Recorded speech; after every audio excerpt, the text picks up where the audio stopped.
Okay, everyone, I'm delighted to welcome the two-time major champion and the world #1, Nelly Korda, to the interview room. Nelly, first of all, can you just talk about your experience of St Andrews so far this week and obviously the challenge ahead starting tomorrow? Well, I've experienced all weather already, and it's just Wednesday. Last time I was here just in St Andrews was during my rookie year. Played Kings Barnes and haven't been back since. And getting to come back now and get to play this golf course and, so much rich history out here. It's been really exciting. And, I've played Monday, played Tuesday, and then played an 18-hole Pro-Am today and experienced all sorts of weather. And I know that's what's going to happen, throughout the next couple of days. So I'm excited for the week. Great stuff. Well, we'll take questions from the floor if you raise your hand. We'll start with Sarah.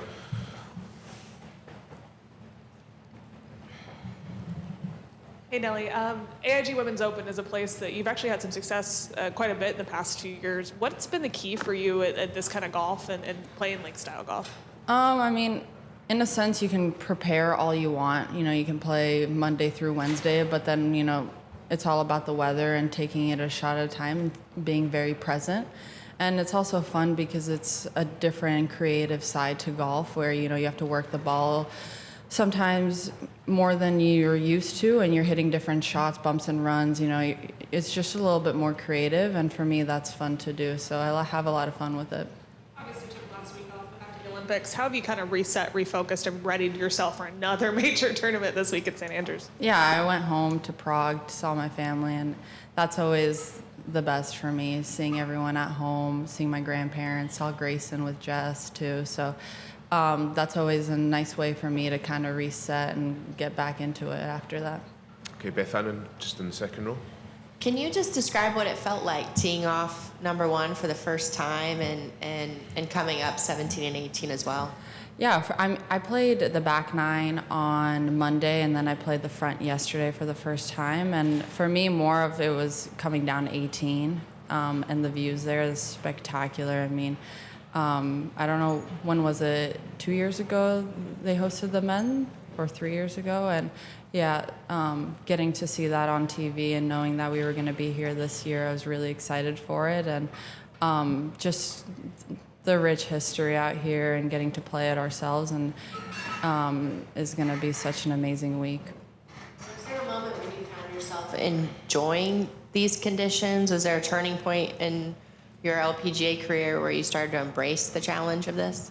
Yeah, I think I would say that every single time I get to play over here and play this style of golf, I really enjoy it. Not that I would want to play every week, but I do really like the creative side to playing this type of golf and being very, very present, not getting ahead of yourself.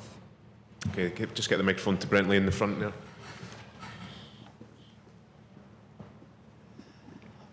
What's the most difficult part for you when we get weather like we're going to get tomorrow, where it's cold, windy, and rainy? Is there like a specific detail of this game that is most difficult?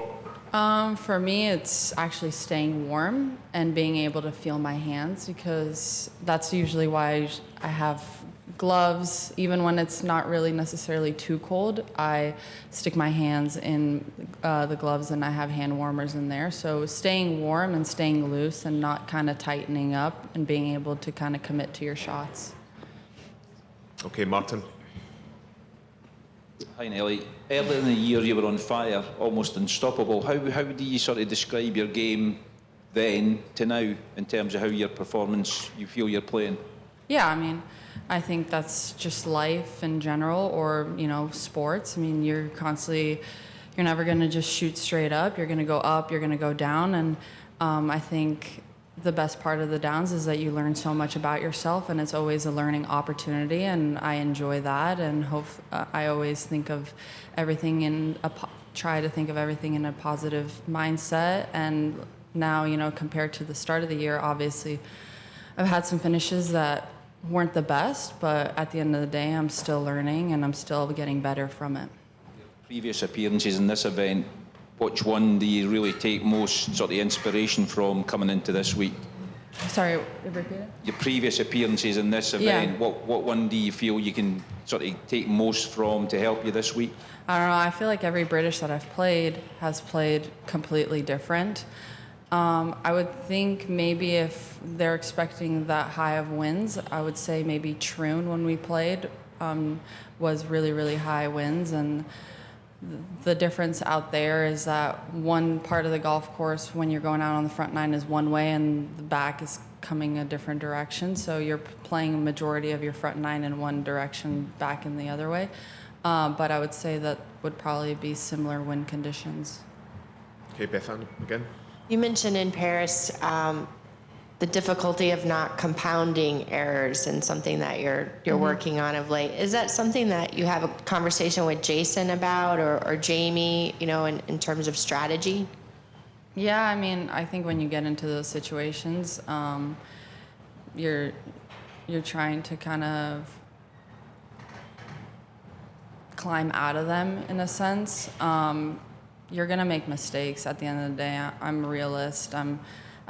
As bad as it is to be a perfectionist in golf, I'm a bit of that too, and that's what's gotten me to where I am today. But it's also has a negative effect too of wanting to hit everything perfect. But at the end of the day, like that's the beauty of like this week is that you're gonna hit some bad shots and they're gonna end up well, and then you're gonna hit some good shots that are not gonna end up very well. So that's what I really enjoy about this week is that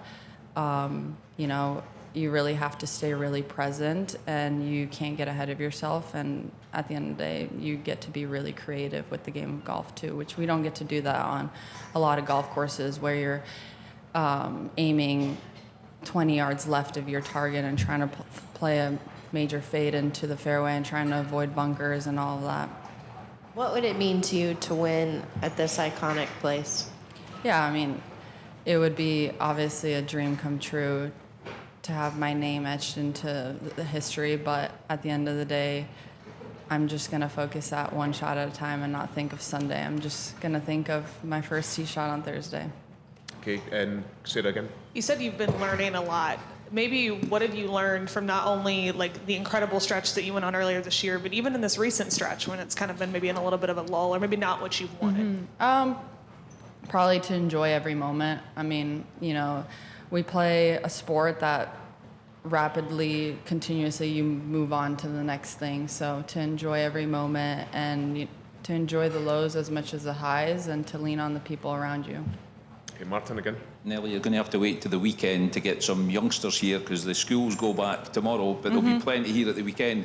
What does it mean to you to know that there's going to be young Scottish girls and boys coming here at the weekend to see Nelly Korda?